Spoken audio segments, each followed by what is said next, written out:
The words hit Anna Alden like a bucket of ice water drawn from a February well. "You're fired, Clementine. Pack your things and be off my property before the noon stage." She heard it before she even stepped through the kitchen door, her travel bag still in her hand, dust from the road still settling on her shoulders. The voice was iron and gravel, low and absolute, the kind of voice that did not ask twice. She stood in the narrow hallway between the back entrance and the kitchen of the Double M Ranch, frozen, listening to the sound of a woman beginning to cry softly, and a man's boots crossing a wooden floor with the finality of a judge's gavel. Anna had arrived on the morning stage from Abilene, Kansas, in the early summer of 1878, hired through a letter of correspondence with the Double M's foreman, a Mr. Hatch, to serve as assistant cook to one Clementine Farrow.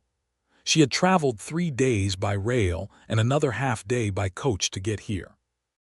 She had exactly $4.32 to her name, a small trunk of belongings, a recipe book her mother had pressed into her hands before the fever took her, and no return ticket. And the woman she was supposed to assist was being fired before Anna could even introduce herself. She stepped into the kitchen doorway just as Clementine Farrow, a stout woman of 50 with red-rimmed eyes and flour on her apron, shuffled past her without a word, head bowed, dignity in tatters. Anna watched her go and then turned slowly to face the man who had done the firing. Cyrus Malone was not what she had expected. She had expected someone old, perhaps, or bloated with rancher's pride. She had expected a man who fired employees the way some men swatted flies thoughtlessly, without looking. Instead, she found a man of perhaps 34, broad through the shoulders and lean through the jaw, with dark hair that curled slightly at the temples where sweat had dampened it. His eyes were a deep and troubling shade of gray, and they were currently fixed on her with an expression that was equal parts surprise and suspicion. "Who in the hell are you?" he said. It was not a greeting. It was a challenge. Anna Alden set her bag down on the kitchen floor with a deliberate and unhurried motion. She looked around the kitchen, the cold stove, the unwashed pans stacked in the dry sink, the half-prepared biscuit dough sitting abandoned on the board, the untouched side of salt pork waiting to be trimmed, and she made a swift and private calculation. "I am your new cook," she said, "and if you'll get out of my kitchen, Mr. Malone, I'll have breakfast on the table inside 45 minutes. The silence that followed was enormous. Cyrus Malone stared at her, his jaw tightened. Something moved behind his gray eyes that she could not yet name, something between fury and disbelief and possibly something else entirely. "I didn't hire a new cook," he said. "Your foreman did," Anna said, moving past him to the stove. "Mr. Hatch wrote me in January. I have the letter if you need to see it." She did not wait for his answer. She opened the firebox door on the cast-iron stove, assessed the banked coals within, and reached for the kindling basket with the practiced efficiency of a woman who had been keeping house since she was 9 years old. She heard him exhale behind her, long and slow, the breath of a man who had been outmaneuvered and knew it. "Hatch," Cyrus said, more to himself than to her. "I'll deal with Hatch." "Deal with him after breakfast," Anna said without turning around. "Your men have been working since sunup. They'll need feeding." She heard his boots on the floor. She heard him stop. She heard the particular silence of a man deciding whether to fight a battle he was not certain he could win. And then she heard him leave the kitchen, the back door swinging on its hinges behind him, and Anna Alden allowed herself exactly one breath of relief before she got to work. She had his kitchen running before he could apologize. It had been a long road to that kitchen doorway, and the story of how Anna Alden came to stand in it began not with a letter from a foreman, but with a funeral in a small Ohio town, and a woman's desperate need to make her own way in a world that was not yet accustomed to women who did. Anna had grown up in Crestwood, Ohio, the eldest daughter of Elias Alden, a schoolteacher, and Martha Alden, a woman of extraordinary culinary gifts and very little luck. Elias Alden had possessed a romantic belief in the democratic promise of education and an unfortunate inability to manage money, which meant that Anna had learned to stretch a dollar and a pantry with equal skill.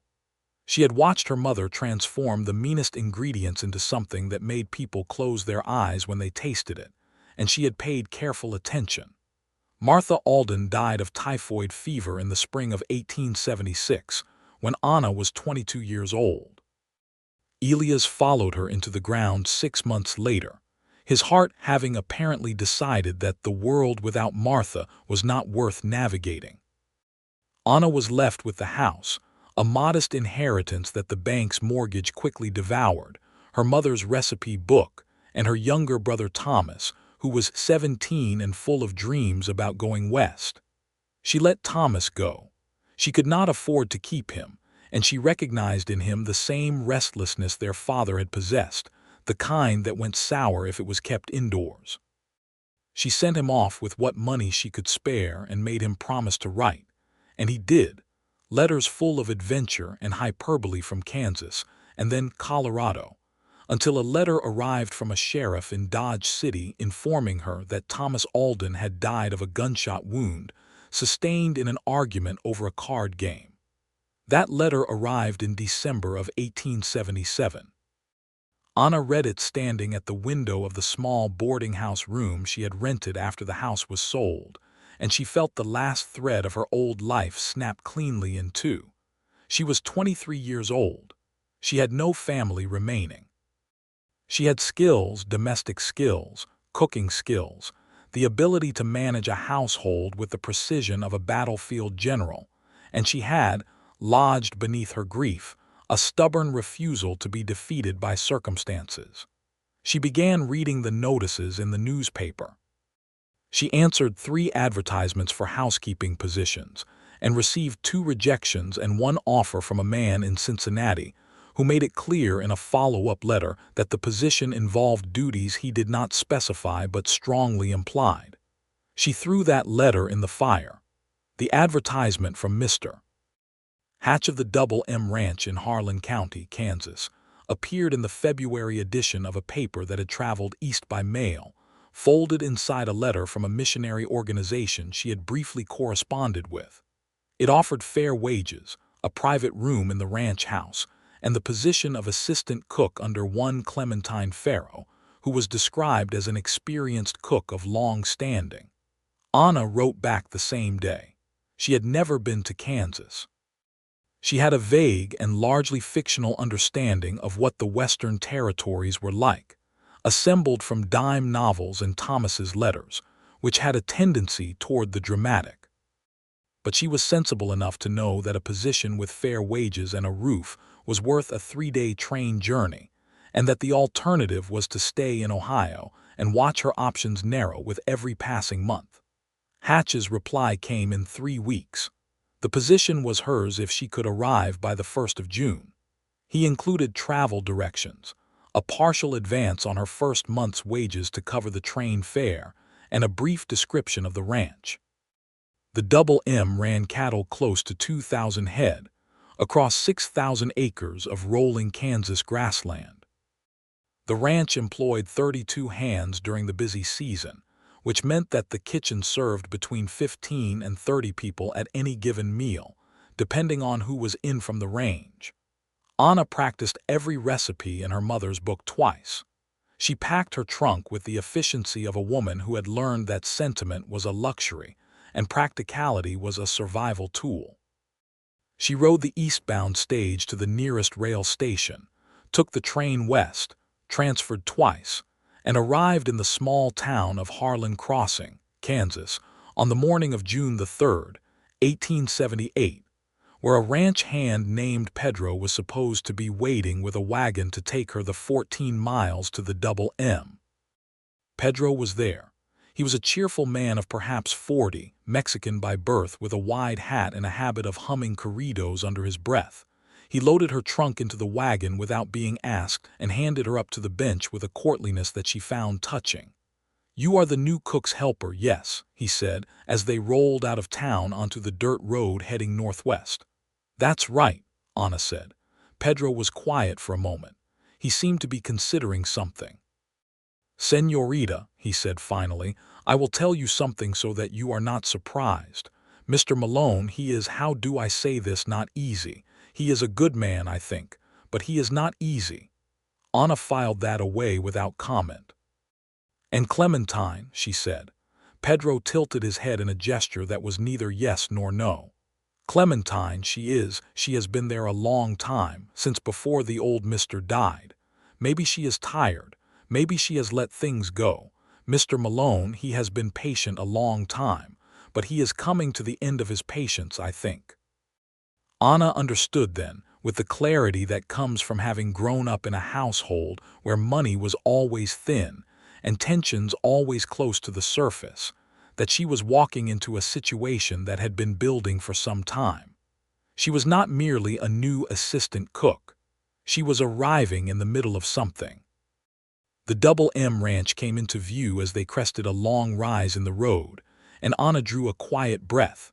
It was larger than she had imagined, a cluster of buildings in the valley below, the main ranch house substantial and two-storied, built of timber and stone, with a broad covered porch running its entire front length.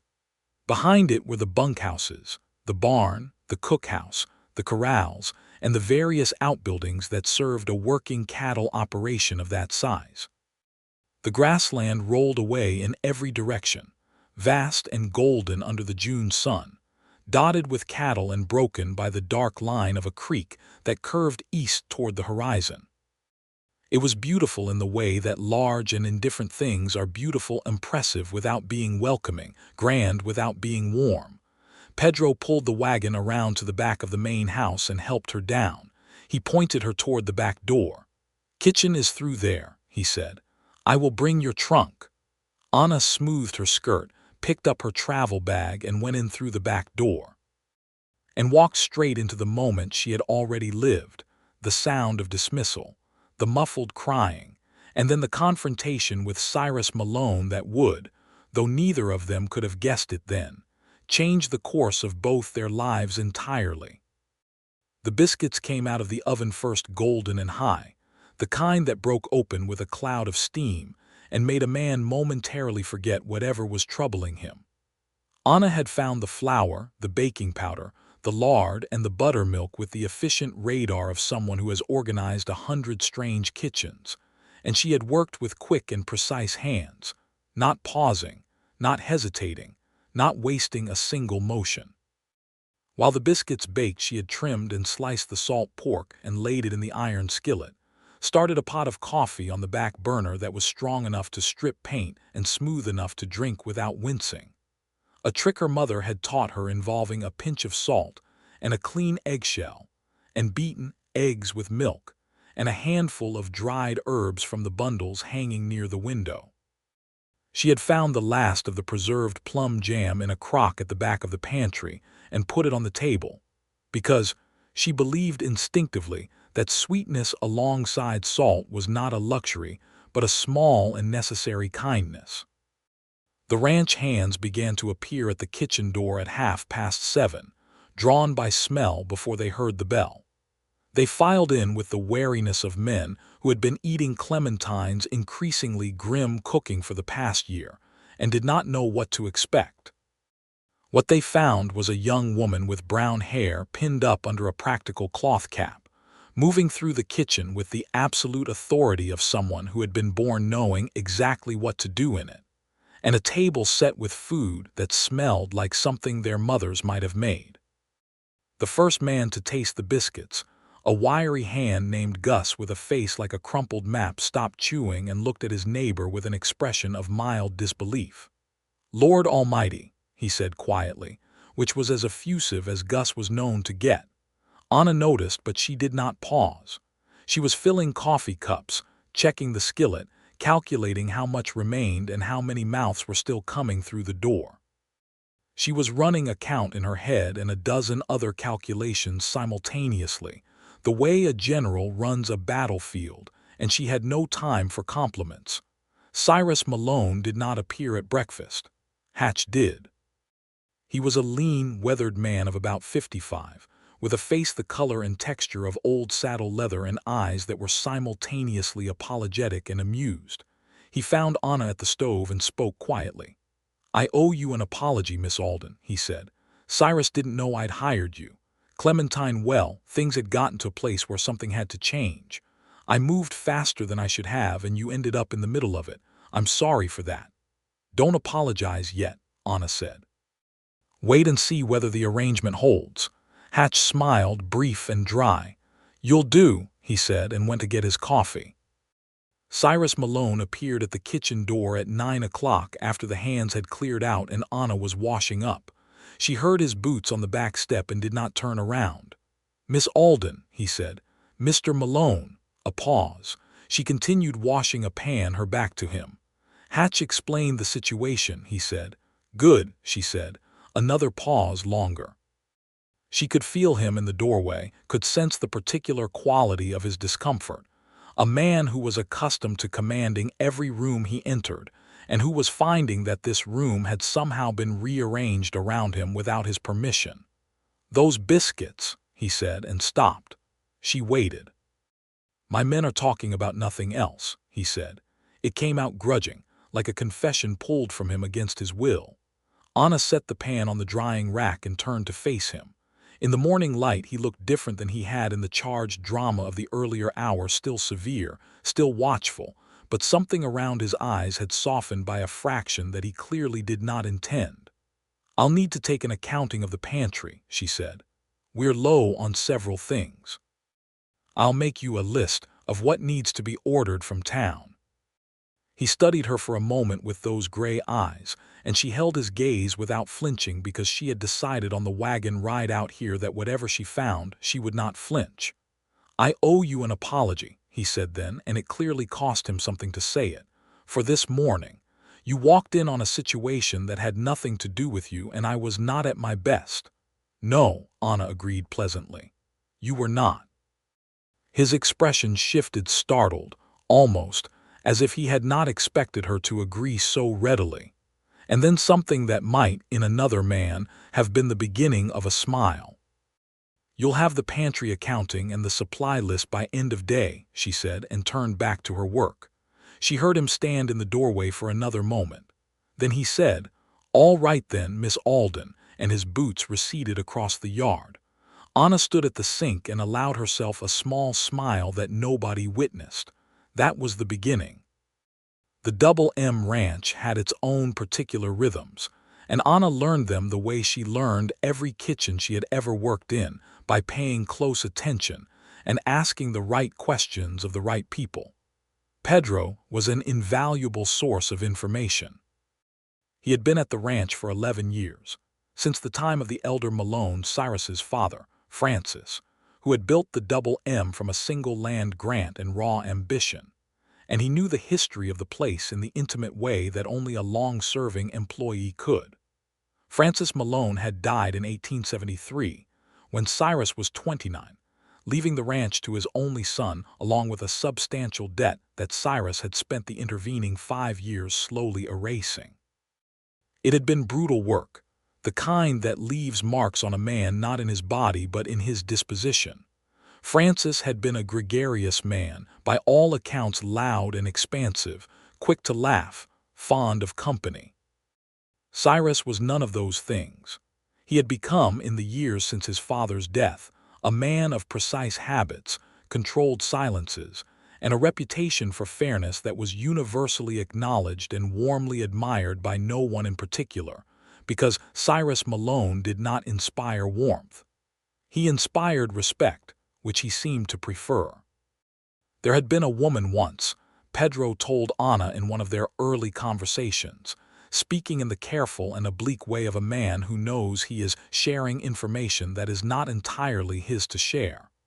A woman named Rebecca, from a good family in Abilene.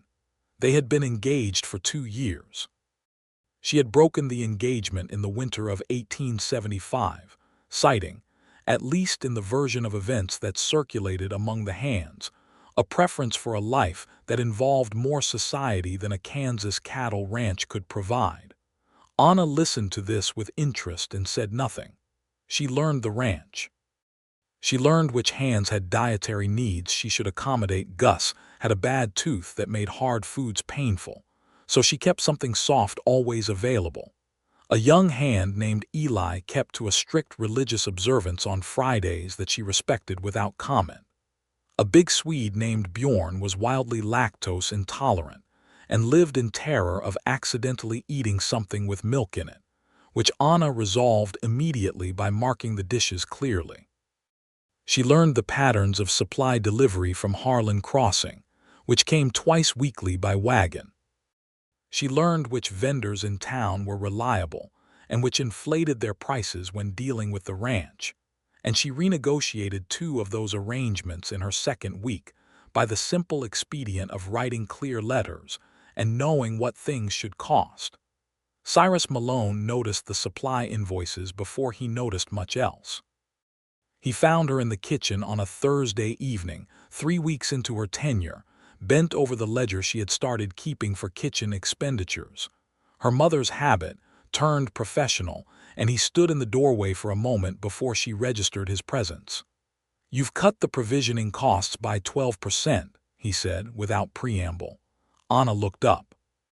14, she said, if you count the renegotiated contract with the feed merchant on the grain side, which feeds into the chicken flock, which feeds into the egg supply. I didn't count that because technically it crosses into livestock management." He came into the kitchen then, which he had not done since that first morning except to say things briefly from the doorway. He sat down at the kitchen table, which surprised her, and he looked at the ledger she was keeping. "May I?" he said. She turned it toward him. He read it in silence. She watched him read, the way you watch someone encounter your work for the first time, with a careful neutrality that conceals the fact that you are holding your breath. "This is very organized," he said. "Thank you. Clementine's accounts were—" He paused. "I saw them," Anna said. "They were quite general." "That's a diplomatic way to put it." He pushed the ledger back across the table toward her. His fingers were long, she noticed, and there was a scar across the back of his right hand that ran from his knuckle to his wrist, old and silver-white. The kind of scar that had been there so long it had become part of the landscape of him. "I also noticed," she said carefully, "that the kitchen has not been used for midday meals except on Sundays. The hands eat cold provisions at noon." "That's been the arrangement for years," he said. "Clementine couldn't manage 3 full meal services." "I can," Anna said. "Not elaborate, but something warm. It would take me another quarter hour in the morning for the preparation, and I think it would make a considerable difference to the men's output in the afternoon." He looked at her. "You think cooking affects a man's work output?" "I think hunger affects a man's work output," she said. Eating cold corn bread at noon on a Kansas summer day while being responsible for 12 hours of physical labor seems likely to produce a degree of resentment that probably shows up in the work, but I could be wrong. Something happened at the corner of his mouth that was unquestionably the beginning of a smile, aborted before it could fully form. "Try it for 2 weeks, he said, and stood up. "Mr. Malone," she said as he turned toward the door. He stopped. "That scar on your hand," she said. "Is it painful? Some old injuries become troublesome in summer heat." He looked at her for a moment that stretched past comfortable. "No," he said. "It's an old story." "Most scars are," she said, and went back to her ledger. She heard him go. She heard, just before the back door closed, a sound that she chose to interpret as a quiet exhale of laughter, though she could not be certain. The midday meal began the following Monday. Anna woke at 4 in the morning, which was her usual hour, and added the preparation to her routine with the calm competence of someone who has accurately estimated her own capacity. She made a hot beef and potato stew that could be eaten quickly standing up, with fresh bread that she baked in the pre-dawn hours and kept wrapped in cloth to hold its heat. She sent Pedro out with it at noon in an insulated box she had constructed from heavy wool and wood, and he delivered it to the working crews on the range. The response was immediate and vocal. Gus, who was not known for expressiveness, told Hatch that the new cook was something close to a miracle, which Hatch reported to Cyrus with visible amusement. Cyrus began appearing at dinner. He had not done so before, had been taking his meals in his office. a habit born of the years when eating in the main kitchen with 30 hands felt like the wrong kind of intimacy for a man who was also their employer. But dinner at the Double M under Anna Alden was different from dinner under Clementine Farrow, and word had apparently gotten to him. The first time he appeared at the dinner table, the room went briefly quieter, the hands adjusting to his presence with the instinct of men who understood the hierarchy of the place. Anna was at the stove when he came in. She heard the change in the room and understood its meaning without turning around, and she finished what she was doing before she turned. She set a plate in front of him, roasted chicken with pan gravy, summer squash from the kitchen garden she had found half wild and begun to organize, and cornbread still hot from the oven, and she met his eyes when she set it down, and he nodded in a way that was quiet and deliberate and meant something more than gratitude for the food. "Sit down, Miss Alden," he said. "You've been on your feet since 4 this morning." She had not expected that. None of the hands had either, judging by the careful non-reaction around the table. "I still have the pudding to see to," she said. "Sit down for 10 minutes, he said. "The pudding can wait 10 minutes. She sat down, not because he had told her to, but because he was right and because she was tired, and because the invitation had been extended in a tone she had not heard from him before, a tone that was not a command but something closer to concern. She sat at the far end of the table and accepted the cup of coffee that Eli quietly poured for her, and she was aware, without looking directly at him, that Cyrus Malone watched her drink it. After dinner, when the hands had cleared out and she was wrapping the leftover bread and cleaning down the kitchen, he appeared in the doorway again. This had become, in 3.5 weeks, something like a habit, this appearance in her doorway in the quiet after the meal, when the kitchen was just her and the sounds of winding down and the prairie night beginning outside the windows. "The chicken," he said. "Was it all right? Where did you learn to cook like that?" She considered the question. It was more personal than any he had asked her, and it implied a degree of genuine curiosity that was, she was aware, significant. "My mother," she said. "She was an extraordinary cook. She used to say that feeding people well was an act of love, and that acts of love compound." By which she meant that a meal made with care produces a warmth in the people who eat it that makes them more generous with each other, which makes the world a marginally better place. She had not meant to say all of that. It was more than she had said to him in their entire acquaintance, and she was aware of it the moment the words were out. He was quiet for a moment. "That's a very specific philosophy," he said. "She was a very specific woman." "Was," he said. It was not a question, but it recognized the past tense she had used. "She died 2 years ago," Anna said. "My father 6 months after her, and my brother last December." The directness of it surprised him, she could see that. He had not expected her to answer so plainly. Most people, when they offered condolence or received disclosure of loss, retreated into platitudes. He did neither. "I'm sorry," he said, and it was the simplest and most unvarnished thing she had heard him say. "So am I," she said, "every day." They held that between them for a moment, the weight of it, the shared acknowledgement of grief without the performance of it. And then Anna said, "Good night, Mr. Malone," and went back to her wrapping and cleaning, and he said good night and went away, and the kitchen settled into its nighttime quiet. She lay in her small room off the kitchen, her room, her own space, the first entirely private space she had inhabited since selling her parents' house, and she stared at the plank ceiling and thought about him with a careful and analytical attention. She thought about the scar on his hand, and the controlled quality of his silences, and the way he had said, "Sit down," not as an employer ordering an employee, but as something else entirely. She thought about the way he had sat at the kitchen table and read her ledger with genuine focus, not as a performance of oversight, but because the numbers interested him. She thought about the abandoned smile at the corner of his mouth.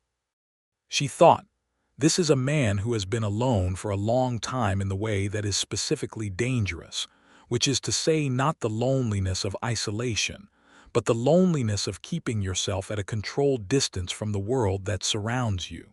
She thought, I recognize that particular quality because I have it myself. And then she thought firmly of other things, because she was a practical woman and she had a position to maintain, and nothing was more unprofessional and more perilous than becoming romantically interested in your employer. She had been in this kitchen for 3.5 weeks. She did not know him. She did not know the truth of the scar, or the truth of the broken engagement, or the truth of the man beneath the controlled exterior. She closed her eyes and went to sleep. July arrived, and with it the full violence of the Kansas summer, a heat that came down from a white sky and settled into everything, the ground and the wood and the air itself, so that working outside was an act of sustained endurance. The ranch's water supply was managed from the creek, which was fed by a deeper source and did not fail, but the windmill pump needed work.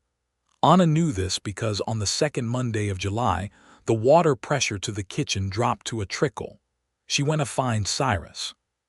She found him at the barn, working on a harness with the absorbed focus of someone who finds manual work to be a form of meditation.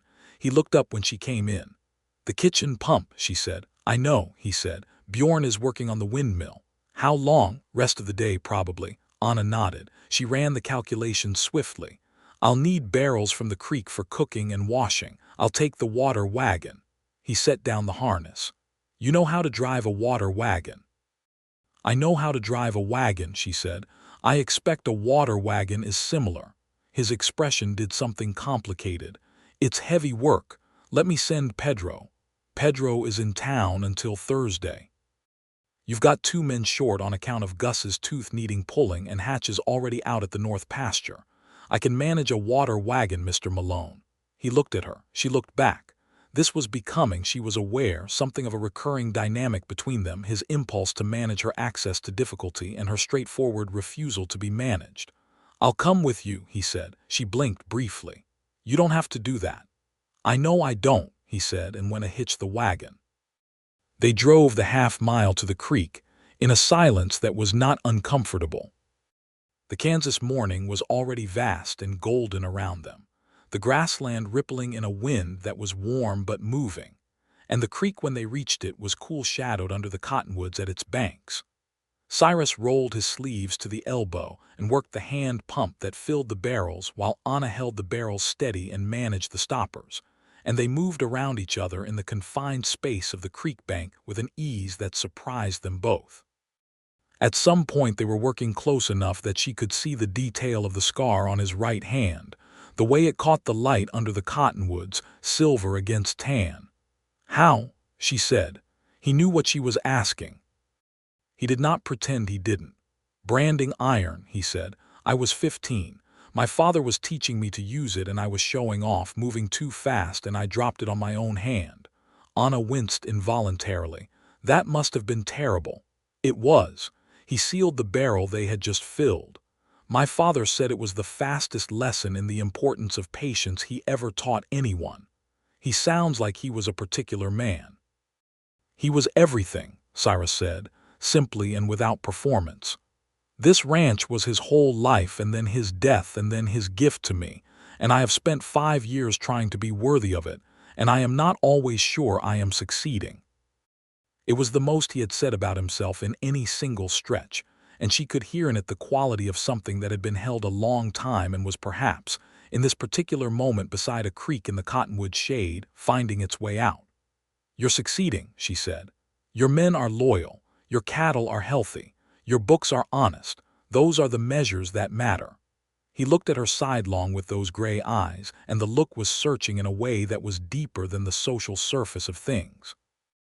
"You've only been here a month," he said.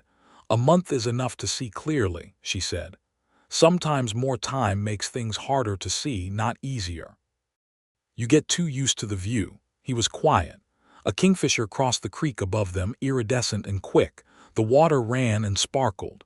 "Miss Alden," he said. "Anna," she said before she could stop herself. "You can call me Anna." A pause. "Anna," he said carefully, as if he were picking up something fragile and estimating its weight. And then, "Cyrus, if that's agreeable." "It is," she said. They drove back to the ranch in a different silence than the one they had driven out in. This one had a texture and a warmth, and Anna was aware of it the entire 14 minutes of the drive, aware of his hands on the reins and his shoulder approximately 4 inches from hers and the heat of the day pressing down on the wagon like a hand. She thought, I said I would not do this. She thought, I'm not doing anything. I am sitting on a wagon seat. She thought, I am in considerable trouble. The kitchen garden was Anna's secret joy. She had found it in a state of semi-abandonment, clearly started with ambition, and then left to the mercy of weeds and the Kansas summer. And she had been reclaiming it one section at a time in the early morning hours before the breakfast rush began. By mid-July, she had cleared the beds and replanted where necessary and had the beginnings of a real productive kitchen garden. Tomatoes and squash and beans, lettuces that grew fast and were harvested young before the heat got to them, herbs that she used fresh in everything she cooked. She was in the garden one morning at 5:30, the sky still that particular blue-gray of very early day, when she heard his boots on the porch. She looked up. Cyrus was standing at the porch railing with a cup of coffee, looking out at the garden and then at her. "You're up early," she said. "So are you," he said. "I'm always up at 4, she said. "Have been my whole life. My mother started breakfast before dawn and I followed her pattern." He came down off the porch steps and walked to the fence of the garden. He looked at what she had done to it, the organized beds, the staked tomatoes, the labeled sections, and the expression on his face was one she had begun to recognize. The expression of a man who is moved but does not quite have the vocabulary for it yet. "My mother had a kitchen garden," he said. "In the early days before the ranch got big enough to supply everything. She died when I was 12. Anna looked up at him. "I didn't know that." "Not many people do," he said. "I don't generally," he stopped. "You don't generally talk about her," she said quietly. "No." She pulled a small weed from the base of a tomato plant and let the silence settle around them in the pre-dawn blue. A rooster crowed somewhere distant. "What was she like?" Anna asked. He was quiet long enough that she thought he might not answer. Then, small, quiet mostly. She had red hair that she pinned back very tightly during the day and then let down in the evenings, and I remember that as a signal that the day was done, that she was herself again. She laughed at my father's jokes even when they weren't funny, not falsely but because she loved him and his jokes were part of him. She read everything she could get her hands on and she had opinions about every one of it. A pause. "She would have liked you, I think." The word landed in Anna's chest like a stone in still water. She stood up from the garden bed and looked at him over the fence, and in the gray-blue light he was looking back at her with an expression that was completely unguarded, which was, she had learned in these weeks, the rarest and most significant thing Cyrus Malone could offer. "That is a very kind thing to say," she said. "I mean it," he said. They stood there for a moment on either side of the garden fence in the last of the pre-dawn quiet. "Your coffee is going cold," she said. He looked at the cup in his hand as if he had forgotten it was there. Something moved at the corner of his mouth. "So it is," he said, and went back inside. Anna stood in the garden alone for a moment, her hands full of weeds, and thought with absolute clarity, "I am completely and irrevocably in trouble." August brought a crisis that had nothing to do with cooking and everything to do with the ranch's hidden vulnerabilities, and it was the kind of crisis that forced things to the surface that might otherwise have remained politely buried for considerably longer. A man named Garrett Flood arrived at the Double M on a Tuesday morning, unannounced and uninvited. He was the owner of the adjacent property to the east, a man of about 45 with a wide smile and cold eyes, and the particular bearing of someone who has decided he deserves more than he has.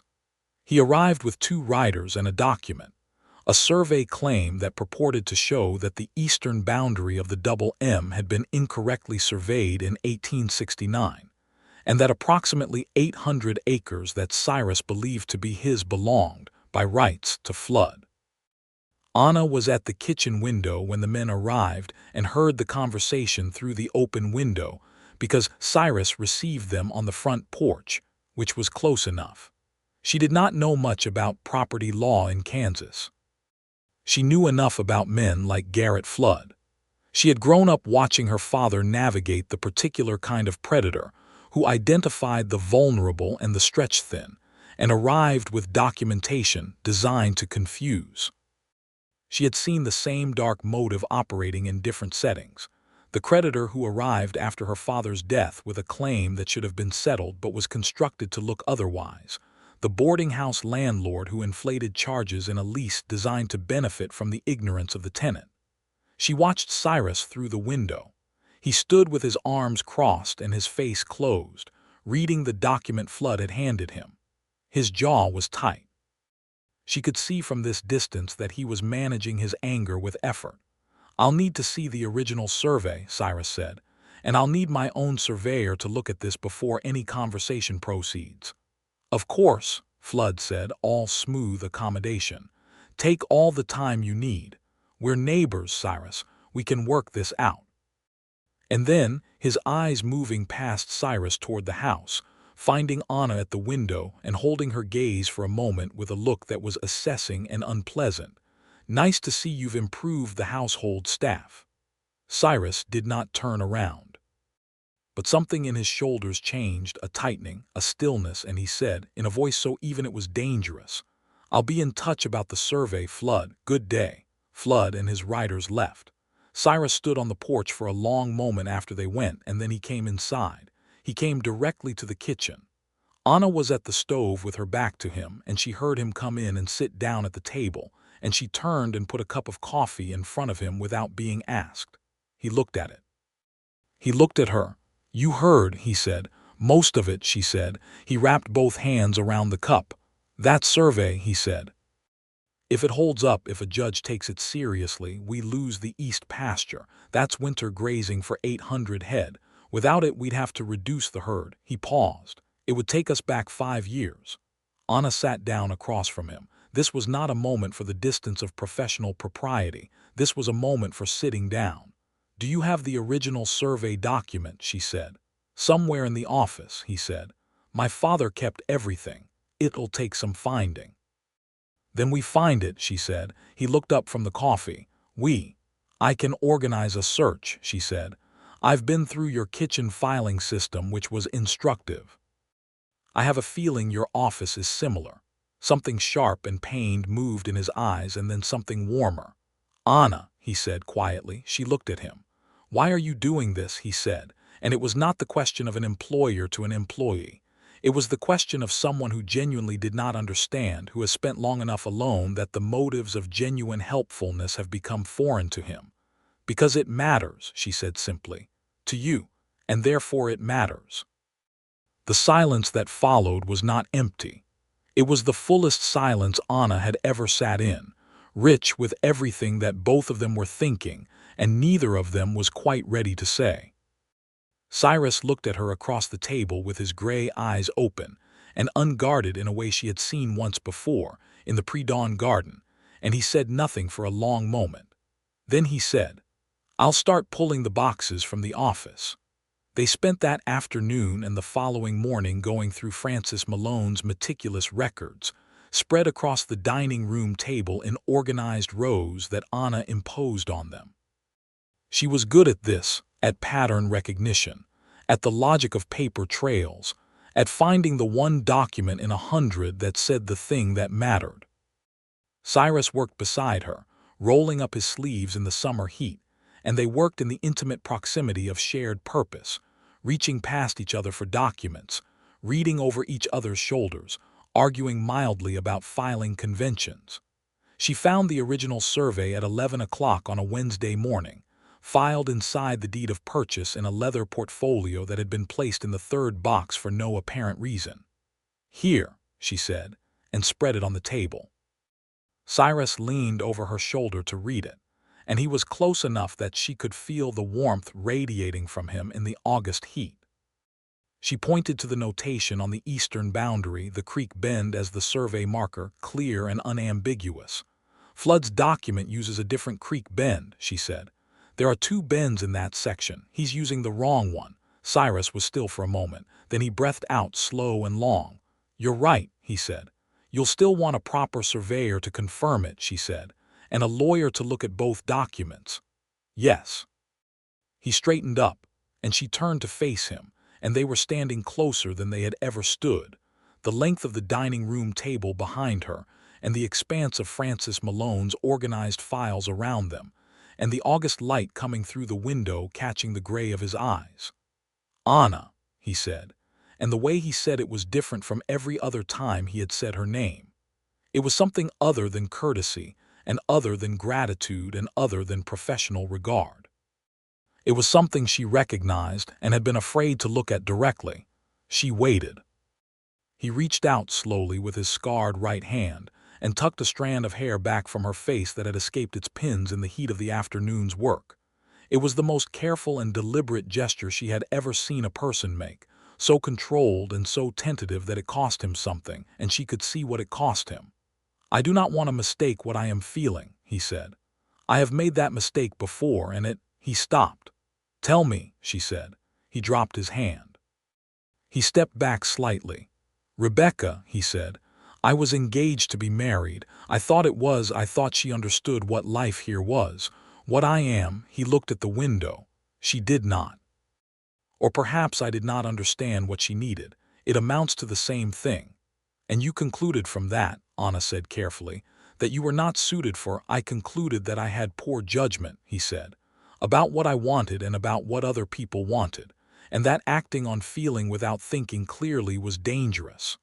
Anna understood then fully the architecture of the distance he maintained. It was not coldness. It was the fortress of a man who had been hurt and had decided, in the absence of evidence to the contrary, that his own instincts were not to be trusted.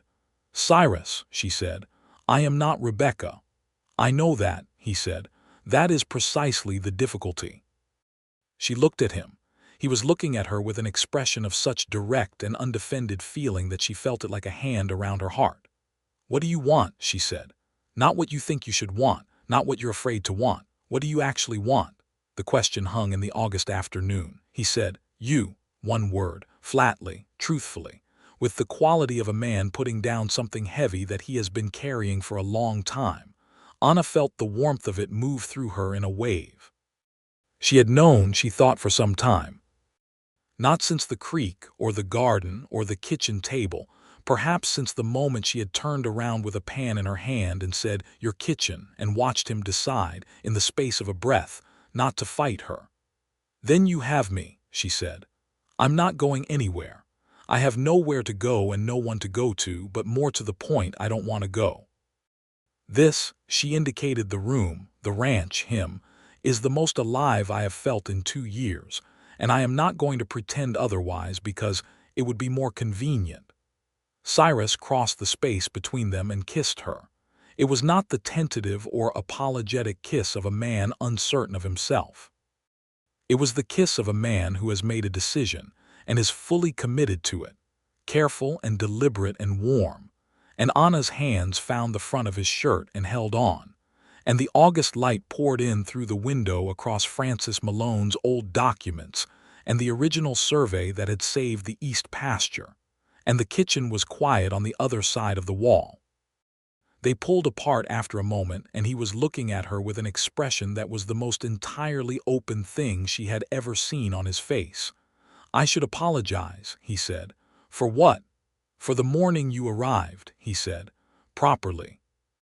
I was in a rage about a completely separate situation, and I was dismissive and abrupt, and I did not make you welcome. And you came in and fixed everything I was breaking, and you never once threw it in my face." "I considered it," she said honestly. The laugh that came out of him was sudden and real and completely unguarded, the first full laugh she had heard from him, and it transformed his face in a way that made her breath catch. "I expect you did," he said. The flood survey situation was resolved in September, as Anna had anticipated. The lawyer Cyrus retained confirmed the discrepancy between the 2 documents, and the county surveyor rode out and verified the original markers. Flood's claim was dismissed. He did not come back to the Double M, and when Anna heard his name mentioned in town some weeks later, it was in the context of a man who had tried the same maneuver on 2 other neighboring properties and failed, and whose reputation had suffered accordingly. The dark motive behind his claim was exposed to daylight, and daylight was sufficient to end it. The ranch settled into autumn with the particular relief of a crisis overcome, and the work changed with the season. The cattle drive was preparation rather than execution, the final tallying of the year's accounts, the laying in of winter provisions, the work of securing and weatherproofing that every ranch did before the Kansas winter arrived. Anna cooked through all of it, and the kitchen was her domain in the fullest sense, now organized, productive, the center of the household's daily life in the way a good kitchen always is. She had negotiated 2 new supply contracts, eliminated a chronic waste in the grain storage that had been silently costing the ranch money for years, and trained a young ranch hand named Marcus, who had expressed an interest in cooking and a surprising aptitude for bread making, to serve as her assistant. She and Cyrus moved through the world of the ranch in a state of altered orbit. They did not make a public announcement of anything. The hands were not blind. Pedro, she suspected, had known what was happening before either of them did, and had found the development quietly satisfying. Hatch seemed relieved, in the restrained way of a man who has managed a ranch for a difficult and isolated employer, and would like him to be less difficult and less isolated. No one said anything directly, because no one at the Double M was in the habit of saying things directly that could be communicated through the tactful medium of going about their business. What changed was that Cyrus ate dinner in the kitchen every evening, and at some point during the dinner, he found reasons to stay after the hands cleared out, and they talked. They talked about the ranch and the coming winter and the cattle markets and the state of the territory, but they also talked about other things, about his mother and her garden and the books she had read, about Anna's mother and her recipes and her philosophy of cooking as love, about Thomas and the letter from the Dodge City sheriff that Anna still kept in her trunk and sometimes took out and read in the dark hours of early morning, not with grief now, but with a kind of completed sadness. The way you look at a closed door. Cyrus told her about the years of debt after his father's death, the specific texture of that particular fear, not personal fear, but the fear of losing something that represents more than yourself, of being the generation in which the thing your father built comes undone. He told it without self-pity, which made it more affecting, and Anna listened with the complete attention of someone for whom listening is not a passive act but an act of genuine presence. She told him about Ohio, about the house and the school where her father taught and the smell of the kitchen in winter, and the way her mother used to sing while she cooked, old songs from her own mother that went back further than anyone could trace. She told him about the boarding house room after the house was sold, and the letter from the missionary organization, and the advertisement in the newspaper that had traveled east by mail and ended up in her hands, and how she had written back to Hatch the same day because she knew, with the certainty that practical people sometimes have about the things they cannot afford to be impractical about, that this was the right direction. "I'm glad you did," Cyrus said, one evening in October when they were sitting on the front porch after dinner in the cool that had come at last to the end of the Kansas day. The prairie stretched dark and vast in every direction, the sky enormous above it and thick with stars. "So am I," she said. He reached across the arm of his chair and took her hand and held it, and they sat in the star-filled dark and said nothing for a long time, which was its own kind of completeness. In November, when the first hard frost came and the cattle were moved to the winter pastures, and the kitchen had been stocked with the winter provisions Anna had spent weeks organizing, Cyrus Malone asked Anna Alden to marry him. He did not do it grandly. He was not a grand man in that sense, not the kind who arranged elaborate gestures or performed feeling for an audience. He did it in the kitchen, after breakfast, when the hands had gone out and the kitchen was quiet and Anna was making a list at the table, and he came in from outside with the cold still on his jacket and sat down across from her and said, I want to ask you something, and I want you to know before I ask it that if the answer is no, I will understand and nothing between us changes." She put down her pencil. She looked at him. "I am not easy," he said. "I know that. I am sometimes too controlled and sometimes too silent, and I have the habit of thinking I can manage everything alone that comes from doing it alone for too long. I will probably frustrate you regularly. But I love you. I have loved you since—" He stopped, considering. "Since the morning I tried to fire you and you told me to get out of your kitchen."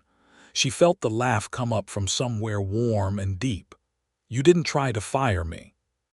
You tried to establish that you had not hired me." "It amounts to the same thing," he said.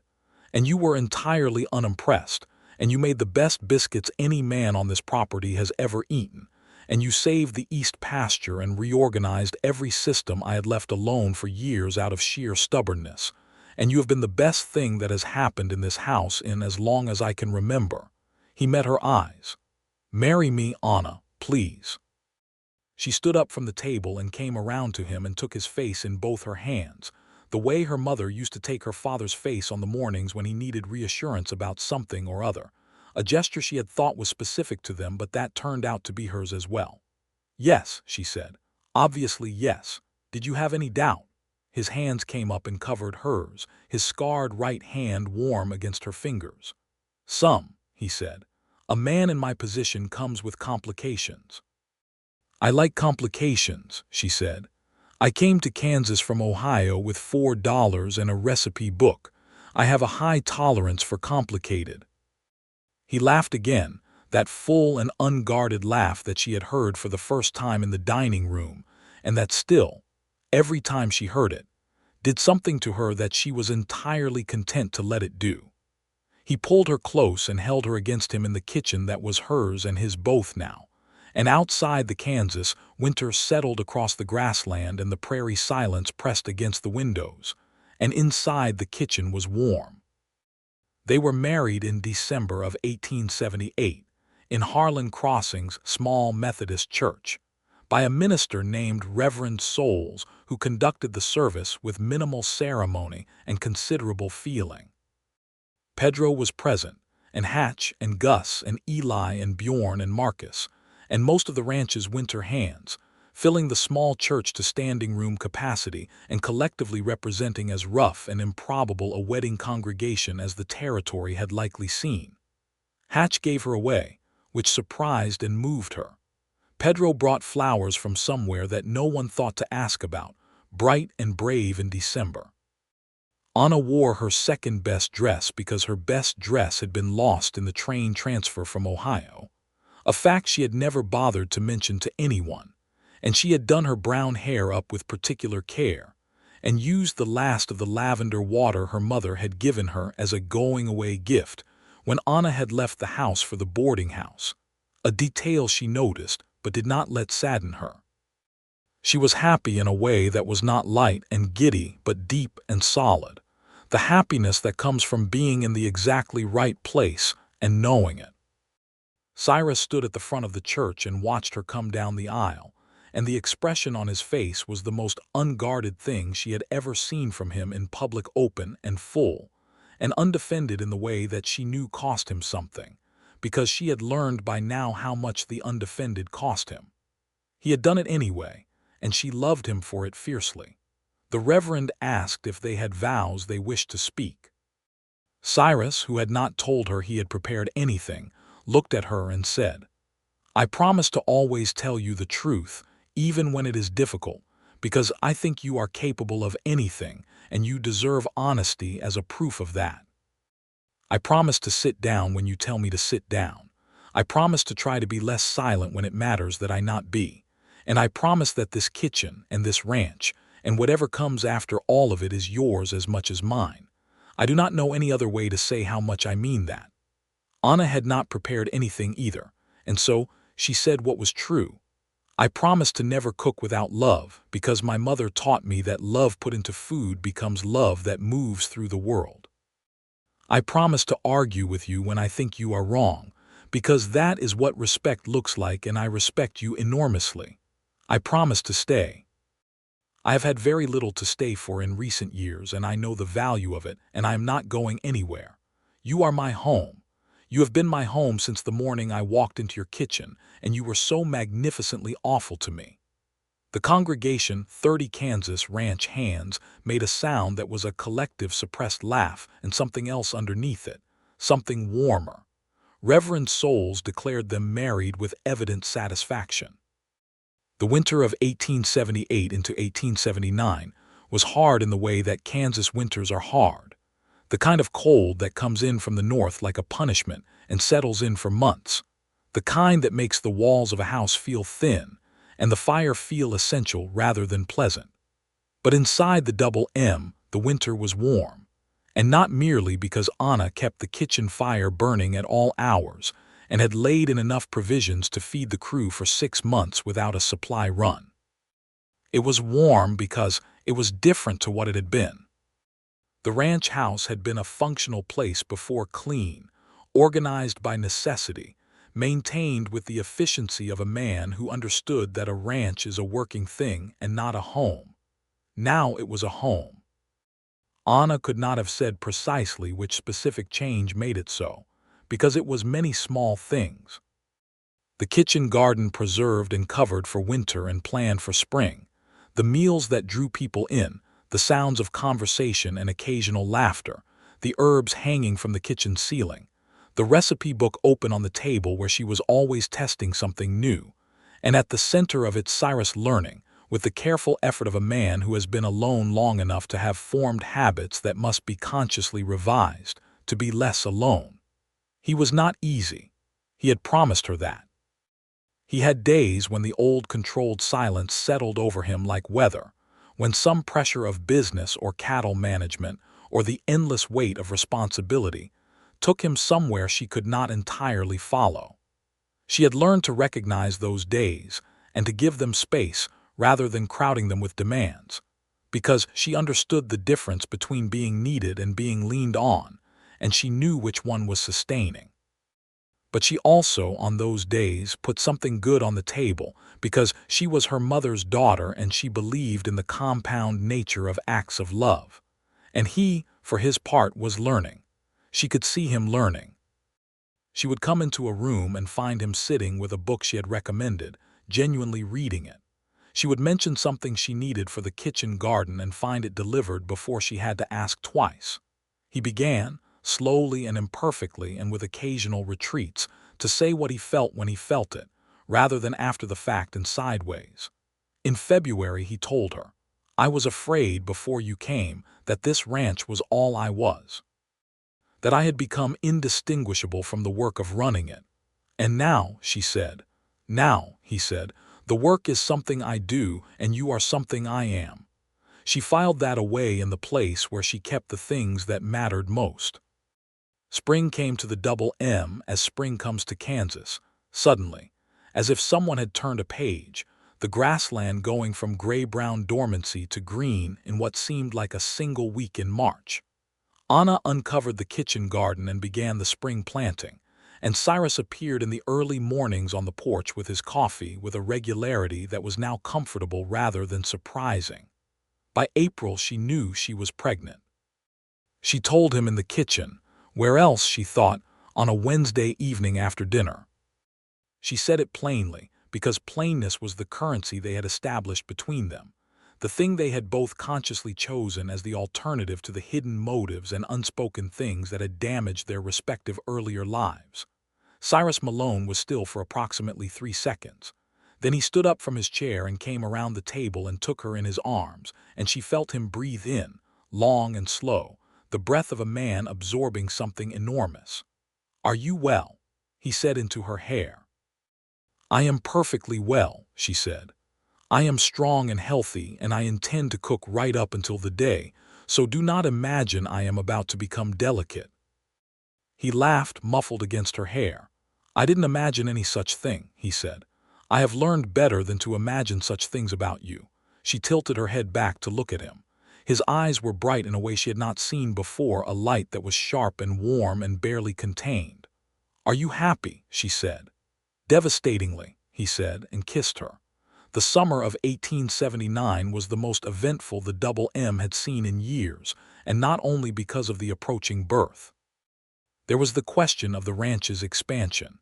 Hatch had identified a parcel of land to the northwest that was coming available, and Cyrus had spent weeks studying whether to make an offer, going through the accounts with Anna at the kitchen table in the evenings with the oil lamp burning low and the calculations spread between them. Anna proved, to no one's particular surprise, to be extraordinarily good at financial analysis. She had grown up in a household where every dollar had to account for itself, and she had spent a year keeping the kitchen accounts of a 30-hand cattle ranch with precision that had impressed the ranch's lawyer when Cyrus had shown him the books. She understood debt and the rate at which it could be serviced, and she understood the difference between expansion that would strengthen a business and expansion that would overextend it. "Wait," she said in July, looking at the numbers for the northwest parcel. "Not this year. The winter provision costs were higher than projected because of the cold, and we're still carrying the legal costs from the flood situation. Buy it next year after the fall cattle sale when the books are clean." Cyrus looked at the numbers, looked at her. "You're right," he said. "I usually am," she said cheerfully. "You are infuriating," he said, with the particular warmth that had come to occupy that word in their vocabulary. "I am practical," she said. "Infuriating is your word for it." He did not buy the northwest parcel that year. He bought it in the spring of 1880 after the fall sale with clean books and no debt remaining, and it proved to be one of the best decisions the Double M had made in a generation. Their son was born in August of 1879, on a Tuesday morning when the Kansas summer was at its most aggressive, and the house was hot regardless of what Anna did with the windows. The birth was managed by a midwife named Mrs. Calloway, a capable and calm woman who had delivered half the children in Harlan County, and who told Cyrus to go outside and stay there, which he did, though he did not go far. Anna heard him outside the window pacing. She found this both amusing and, in some deep way, entirely lovely, this controlled man, undone by pacing, by the one thing in the world that was entirely outside his capacity to manage. The baby arrived at 9 in the morning, loud and determined, with dark hair, and as far as anyone could tell, very strong opinions. Cyrus was allowed inside approximately 90 seconds after the announcement, because Anna told Mrs. Calloway to let him in. He crossed the room and sat on the edge of the bed and looked at the child with an expression that was beyond anything Anna had seen on his face before, something so open and so defenseless that she felt it like a physical warmth. "He looks angry," Cyrus said. "He's just arrived," Anna said. "Give him a moment." The baby's expression, which had been fierce, shifted toward something contemplative. Cyrus put out one finger, the scarred right hand, and the baby's hand, impossibly small, impossibly perfect, wrapped around it with the automatic grip of newborns, and Cyrus Malone, who was not a man who cried, was briefly something very close to it. "Francis," Cyrus said, without looking up. It was not a question. "After your father," Anna said. "Yes, if you want that." "I want it very much," he said quietly. Francis Malone came into the world in the summer of 1879, and the Double M Ranch received him as it received everything Anna had brought to it, with the eventual and thoroughgoing recognition that this was an improvement that would be permanent. The years that followed were the years of building. Not the anxious building of Cyrus's early tenure, the debt-paying rebuilding after his father's death, but the building of a thing that is already solid and is becoming more itself. The northwest parcel was purchased in 1880 and added winter grazing that reduced the herd management costs considerably. A second hand, a young man from Missouri named Carl, who could also read and write, was hired and trained by Anna to help manage the supply accounts, freeing her for the work she preferred. The kitchen garden became, over 3 years of Anna's tending, a proper kitchen garden, large and productive enough to supply fresh vegetables to the entire ranch through the growing season, and preserved vegetables through a good portion of the winter.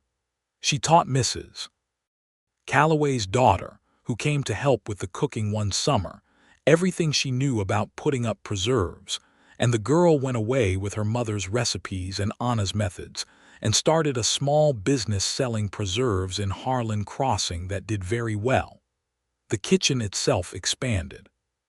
Cyrus had a second stove installed in 1881, and the pantry was reorganized and enlarged, and Marcus, who had become a genuinely skilled bread baker, was promoted to full-time kitchen assistant, which freed Anna from the pre-dawn baking and let her sleep until 5. Francis was followed by another son, William, in 1882, and then by a daughter, Clara, in 1884. The house was noisy in a way that the old ranch house had never been, and Cyrus adapted to this noise with the flexibility of a man who had decided, firmly and irrevocably, that adaptation was not a weakness but a form of strength that he had undervalued.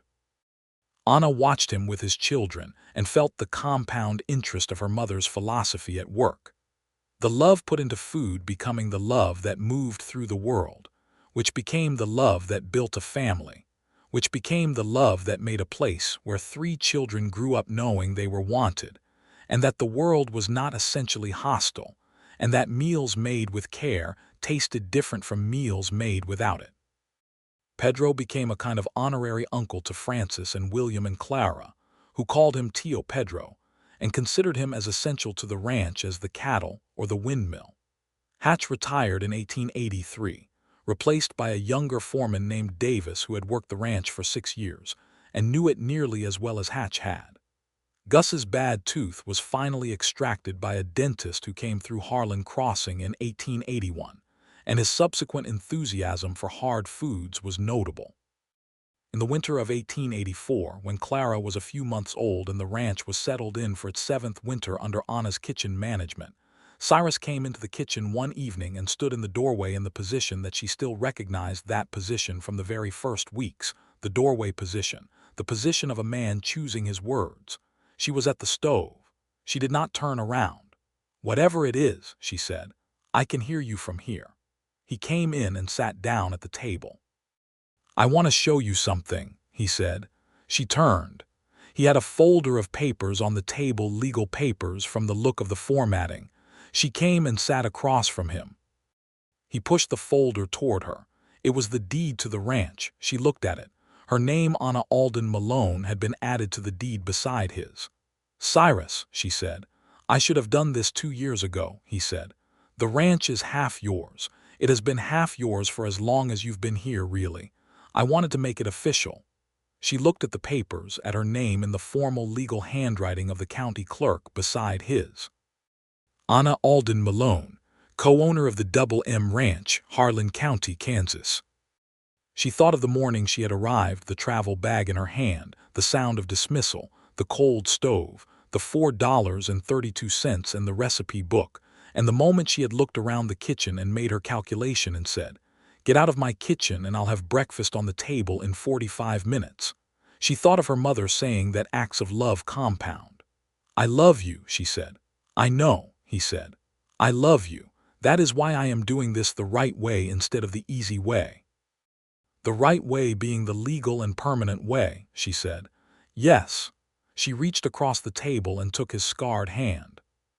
He turned it and held hers back, and outside the Kansas winter pressed against the windows, and inside the kitchen was warm with the fire and the smell of something good, and Clara was asleep in her cradle in the corner, and the document on the table said in plain legal language that this place was theirs.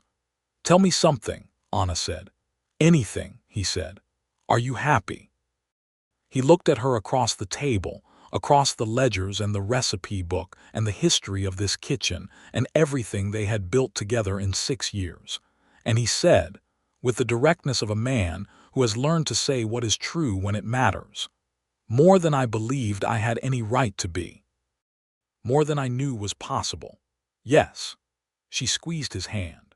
Outside, the wind moved across the grassland and the stars were cold and vast, and in the morning she would be up before the dawn to start the fire and make the coffee and begin the day's first bread, and he would appear on the porch with a cup in his hand, and they would stand in the pre-dawn blue together, the way they had stood in the garden fence that morning 6 years ago when everything was still just beginning. But for now, the kitchen was quiet and warm, and they sat together at the table that had been the center of everything. Every argument and revelation and apology and confession and plan, every meal made with care and every cup of coffee that said stay and every evening conversation that had slowly, over years, built the thing they now lived inside, and they held hands across it, and the fire burned, and the winter night settled into peace around them. The double M went on. Seasons turned, cattle were driven and sold and replaced. The children grew and learned to ride before they could read and learned to cook from Anna, and learned to track a fence line from Cyrus, and learned to speak a little Spanish from Pedro, who taught them corridos that they sang tunelessly in the yard. Francis had his father's gray eyes and his mother's organizational instincts, a combination that Hatch, who came back to visit regularly after his retirement, declared flatly unfair to the rest of humanity. William had Anna's brown hair and his father's jaw, and a personality that seemed to have bypassed any tendency toward reserve entirely, being constitutionally unable to pass a person without talking to them. Clara had red hair from nobody they could account for, and a disposition toward the kitchen that was apparent by the time she was 4, and that Anna recognized in the specific and tender way that you recognize something that has come back around. In 1886, when Francis was 7 and William 4 and Clara 2, Cyrus and Anna rode out together on a Sunday morning in early spring. The children left with Pedro and Marcus, who had long since become a permanent household fixture, and they rode to the northwest parcel's highest ground, which gave a view across 6,000 acres of double M grassland to the horizon in 3 directions. Anna had ridden better by now than she had on arrival, which was to say she was competent rather than expert, and her horse was a steady gray mare named Patience, who had been chosen for her by Cyrus with the kind of quiet consideration that she had come to understand was his primary love language. They sat their horses on the rise and looked out across the ranch in the spring morning, the grass beginning to green, the cattle visible in the south pasture as dark moving shapes. "Do you ever think about Ohio?" Cyrus said. "Sometimes," Anna said. "Less than I used to." "Why?" "I think about the morning you arrived," he said. "I think about what would have happened if Hatch had been there when you came in, if I hadn't been the one who opened that kitchen door." Anna considered this. "Then I would have met you at breakfast like a normal person," she said. "And you would have been polite and I would have been professional and nothing would have happened for a very long time because we are both too controlled for our own good. I fired Clementine and stormed into the kitchen," he said. "And I told you to get out," she said. "And made the biscuits." "And made the biscuits," he agreed, and there was something in his voice that was the deepest possible form of gratitude. "I think," Anna said, "that we were always going to find each other. I think my mother was right about acts of love compounding. I think every good meal she ever made and every good meal I ever made was building toward the morning I walked into that kitchen with $4 and a recipe book and made biscuits in a cold stove." Cyrus looked at her in the spring morning on the rise of the northwest pasture, and he smiled, the full and unguarded smile that she had been the first person to draw out of him, that his children had normalized for him, that was now as familiar to her as her own reflection. "My mother would have liked you," he said again, the echo of that early morning in the garden. "I know," she said. "You've told me, and every time you tell me I believe it more." He reached across the space between their horses and took her hand, and they sat there on the rise in the spring morning, looking out across what was theirs, and the grassland stretched away to every horizon under the enormous Kansas sky, vast and open and full of light.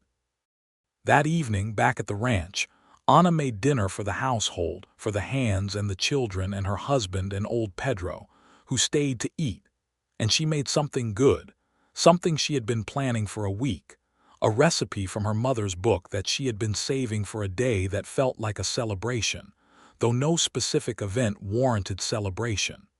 The day itself was the celebration. The ordinary and extraordinary fact of being here, in this kitchen, in this life. Cyrus sat at the head of the table and watched her set the food down, and watched his children eat with the appetite of healthy, loved children, and watched his men eat with the appreciation of people who have learned to expect good things from this kitchen. And he looked at his wife across the table, across the whole length and complexity and richness of everything they had built, and he caught her eye. She raised an eyebrow. He shook his head slightly, meaning, "Nothing, just this, just you." She went back to making sure Clara didn't tip her cup, and Francis was serving himself appropriately, and William wasn't giving his portion to the dog under the table. The kitchen was full and warm and loud with the sounds of people being fed and cared for. Outside, the Kansas night was enormous and star-filled and still.